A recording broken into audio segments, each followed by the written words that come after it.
राधा कृष्ण में भी तो प्रेम था, तो आप हमारे प्रेम को सम्मान क्यों नहीं देते?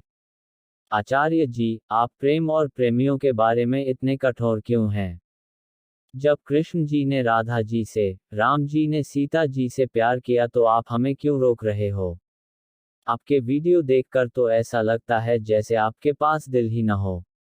आचार्य प्रशांत, जो बात तुमने यहाँ लिखी है उस बात का पूरा आशय समझाने के लिए ही मैं वो कहता हूँ जो कहता हूँ।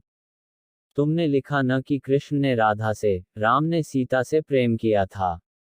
यही मैं समझा रहा हूँ कि वास्तविक प्रेम करने के लिए कृष्ण सी और राम सी, राधा सी और सीता सी ऊंचाइयां चाहिए।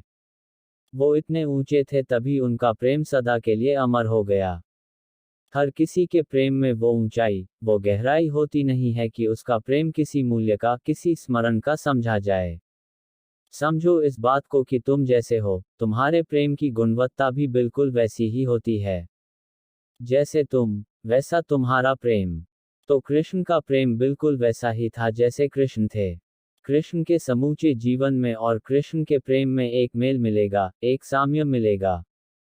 कृष्ण के जीवन में अन्याय का विरोध है, श्रीमद् भागवत गीता का उपदेश है, धर्म की रक्षा है, तमाम ऊंचे, अद्भुत, साहसी, अविश्वसनीय काम हैं। इसीलिए उनका राधा जी से प्रेम भी बहुत उच्च कोटि का है। कृष्ण का खुद ऊंचा होना, कृष्ण के पूरे जीवनवृत्त में, उनकी जिंदगी की जो पूरी कहानी है उसमें और श्री कृष्ण की प्रेम कथा में एक सूत्र है जो साझा पिरोया हुआ है। गीता की ऊंचाई, कृष्ण के जीवन की ऊंचाई, और कृष्ण के प्रेम की ऊंचाई तीनों एक हैं।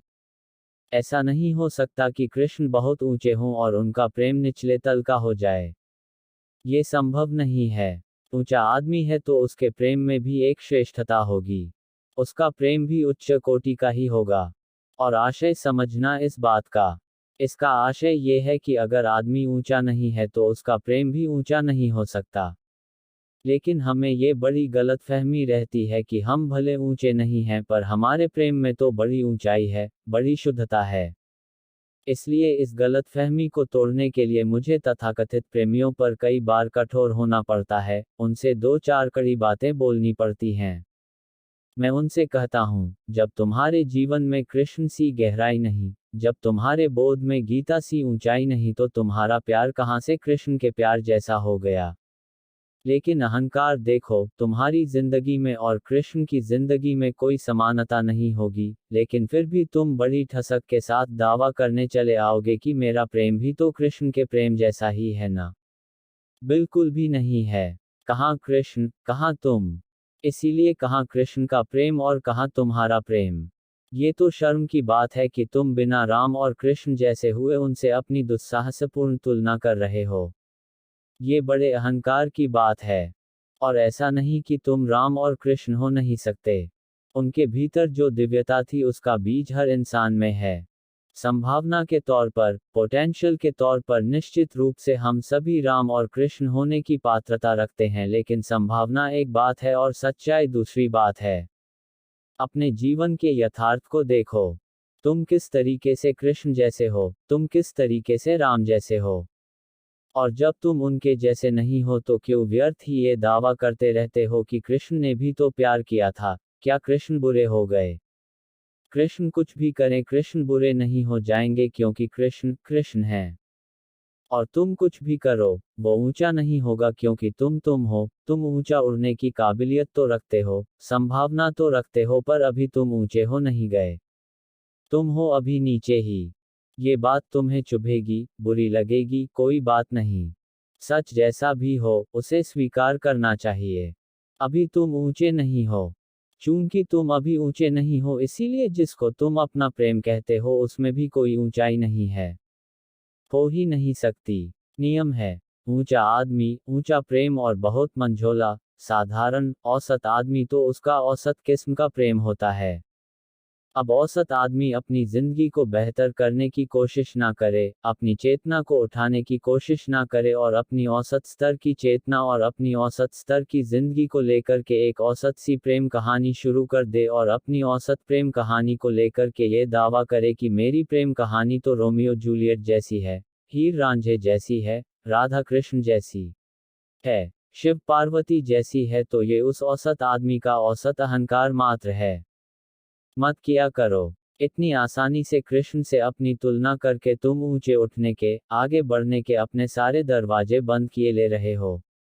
प्रगति तो तभी होती है जब आदमी पहले ये माने कि उसमें कुछ कमी है, कुछ खोट है, कि वो अधूरा है, अभी बहुत कुछ है पाने को, पूरा होने को। लेकिन तुम आगे कैसे बढ़ोगे अगर तुम्हारा अभी से दावा हो गया कि साहब मैं तो कृष्ण जैसा हूं। और ये दावा तुम सिर्फ इसलिए कर रहे हो ताकि जिसे तुम अपना प्रेम कहते हो उसका खोखलापन तुम्हें स्वीकार न करना पड़े। तुम औसत आदमी, तुम्हारी जिंदगी भ्रम से घिरी हुई। जब तुम्हारी जिंदगी भ्रम से घिरी हुई है, तुम्हारा प्रेम कैसे भ्रम से घिरा हुआ नहीं होगा। तुम जिंदगी में अपने ज्यादातर जो निर्णय करते हो वो गलत ही निकलते हैं ना। बेहोशी में लिए जाते हैं और अजीब अजीब तरीके के तुमको वो परिणाम देते हैं।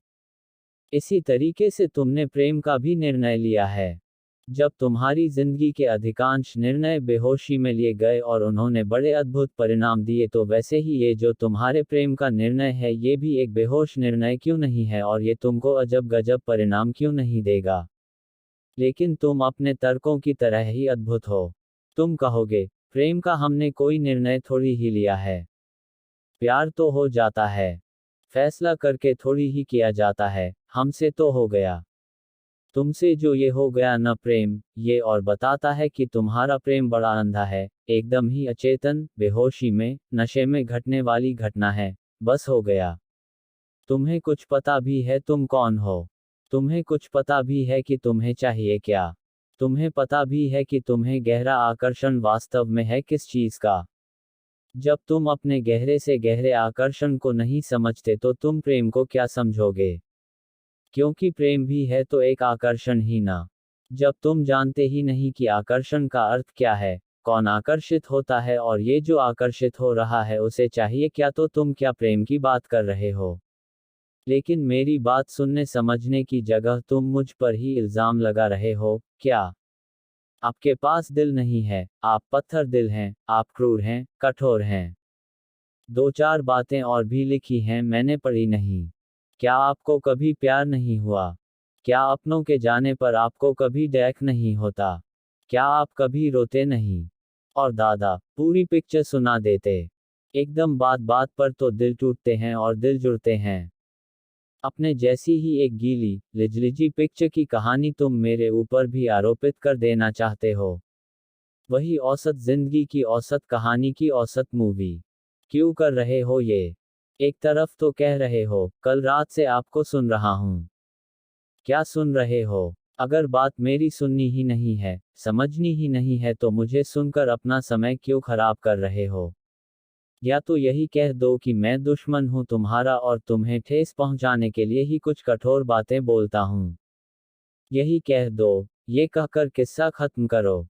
और अगर ये मानते हो कि मेरा उद्देश्य तुमको चोट पहुंचाना, आहत करना नहीं है, साफ मन से तुम्हारी भलाई के लिए कुछ कह रहा हूं तो मेरी मंशा को समझो। जरा सहानुभूतिपूर्वक मेरी बातों पर विचार करने की कोशिश तो करो। और ऐसा नहीं कि इन बातों को तुम बिल्कुल नहीं समझते। जानते नहीं हो क्या तुम। अपने आसपास देखो। अपना जो व्यक्तिगत प्रेम प्रसंग होता है न, उसके यथार्थ को कबूलने में बड़ी चोट लगती है, दर्द होता है। हम इतने सच्चे हो नहीं पाते कि अपनी निजी जिंदगी में जो घट रहा हो उसकी हकीकत को स्वीकार कर लें।